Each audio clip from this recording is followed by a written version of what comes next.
In today's game, Bobby Fischer uses a powerful strategy that works very well and would have been a real surprise to his opponent and many of his opponents at the time that it was played. Only the very elite players even knew this plan at that time. This game was played at Stockholm, the Interzonal, in 1962.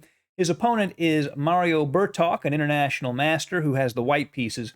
Fischer has black. Let's jump right in and look at this, what at the time was a revolutionary chess strategy. Bertok begins with d4, and Fischer does not play his normal King's Indian defense. He plays the Queen's Gambit decline for black here, c4, e6, and knight to c3.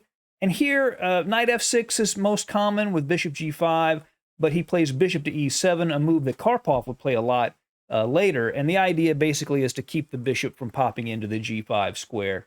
Knight f3, knight f6, and now the bishop goes to g5 anyway, but by being forced to play knight to f3, white loses a few options. So that's really the idea.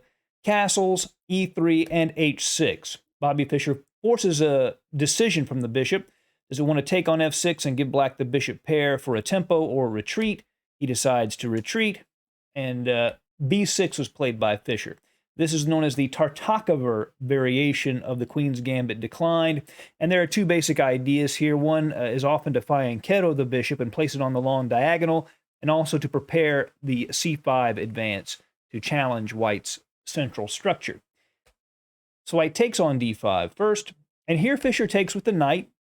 Basically, white has more space, so the side with less space will often try to exchange pieces to relieve that pressure. The side with space wants more pieces on the board.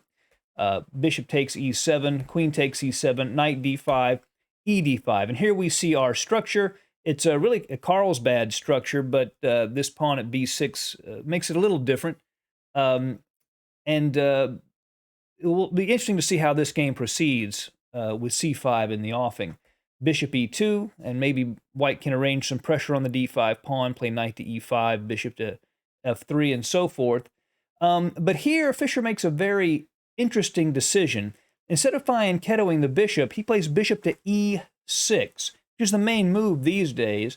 And it looks strange in a way. But this bishop is best positioned for the structure that's going to emerge. Had it been on b7, it would actually be in the way of Fischer's plan. And we'll see in a minute how that bishop would be wrong on b7. Castles and c5. Fischer continued with his strategy. The key move, setting up the hanging pawns at d5 and c5. White takes on c5, and Fischer recaptures. And here we have the hanging pawns. Now, voluntarily taking on the hanging pawns was seen as a bit dubious at that time, because the idea is that these pawns, because they're a pawn island unto themselves, are vulnerable to attack. That white can put direct pressure down the c and the d files on those two pawns and force them either win one or force it to advance and create weak squares in the position, or at some point play e4 and break up the pawns. So they're vulnerable.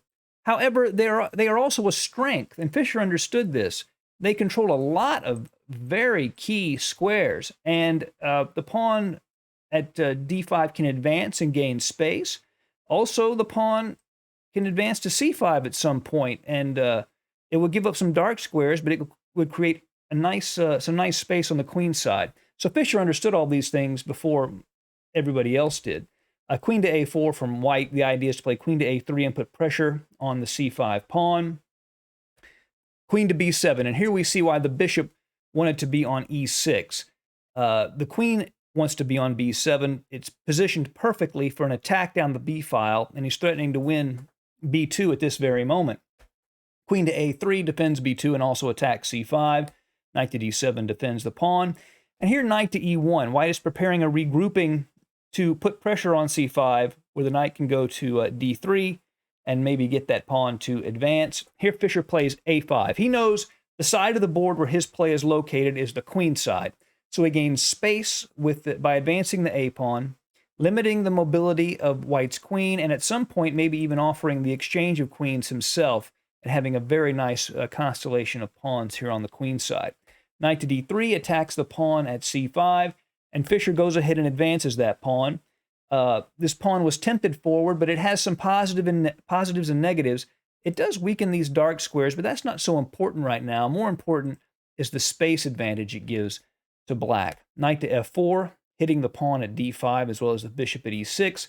And Fischer continues with his plan. Rook f to b8, lining up and attacking the b2 pawn. Now here, rook a to b1 was played. If bishop to f3, then it's just knight to e5, coming in and hitting that bishop would be strong. And if knight takes e6 was the best move from white. And if Fischer were to retake, bishop g4. And Fischer's still a bit better here, but this would have been white's best idea here, threatening that e6 pawn with check. But instead he plays rook a to b1, but there's a problem with that. By not taking that bishop at e6, now Fischer can play bishop to f5. And that bishop, of course, is directly attacking that rook at b1, so the rook moves to d1. The move knight to f6 is played to defend d5. If Fischer just takes on b2, then after queen takes b2, rook b2, the pawn at d5 is hanging. White recovers the pawn. Now Fischer's still a little bit better because of this passed c pawn, but it's not as strong as what was played in the game, which was knight to f6, adding a defender to d5. Rook to d2, defending the b pawn laterally and also preparing perhaps to double against that d pawn. g5, a very, very strong move, really the best, maybe the best move in the game, and modern computers love it. Basically, by dislodging this knight at f4, Fischer gives white no good options. If he plays knight to h5, then he can play knight to e4 with all sorts of threats. Of course, he's directly threatening the rook. If the rook moves to c2, now this bishop is aligned against the rook. And queen to b4 is just crushing because the exchange of queens would just cause the pressure on a2. It would just be far too much. Black would be totally winning in that case. So a rook f to c1 to try to maintain the tension, then c3 would force the exchange of queens because it undermines the pawn that is defending the queen. Then after queens are exchanged, that's it. If f3 to dislodge this knight, then this brilliant move, knight to g3, attacking the knight as well as the rook. Of course, the knight can be captured by the pawn, but black has too many threats. After knight g3, bishop takes rook, rook takes bishop, rook takes a2. And there's a pin on that b pawn, and black is going to quickly exchange rooks, and well, he would lose the rook in that case. So it's just a quick win for black after that. So because of this, Bertok goes ahead and takes the pawn at d5. He gives up a piece in exchange for those two hanging pawns, but that's a very risky strategy. He's probably not going to get enough for that piece, and Fischer's pawns are gone, but the queenside pressure still remains. He's still aiming at the b pawn. The bishop goes back to e6 to defend the knight, and he sets up a little trap, and Bertok walks right into it with rook f to d1. It looks like he's adding another attacker to the knight on the d5 square, and he is, but Fischer had this little trick up his sleeve. Knight takes e3, a very strong move. First of all, the bishop at c4 is attacked by the knight as well as the bishop. The knight is attacking the rook at d1, but the bigger threat is if white were to take this queen to g2 mate, the knight would defend the queen aiming at the g2 square. So because of that, Fischer wins one of those pawns back. Queen takes e3, bishop takes c4. h4 is played here. Bertok is sort of trying to put whatever pressure he can on Fischer's king because the g-pawn has loosened its defense a little bit. Rook to e8 attacks the queen. Queen to g3, queen to e7, adding a defender to g5. b3 kicks back the bishop, so it can't capture on a2. Bishop to e6, and now f4, trying to take advantage of the pin down the g file, increasing the pressure against g5. But here Fischer is able to just play g4, and that takes away much of that pressure, really all of that pressure. And after h5, queen to c5, check. If the king were to go to h2, for example, then just queen takes pawn with check.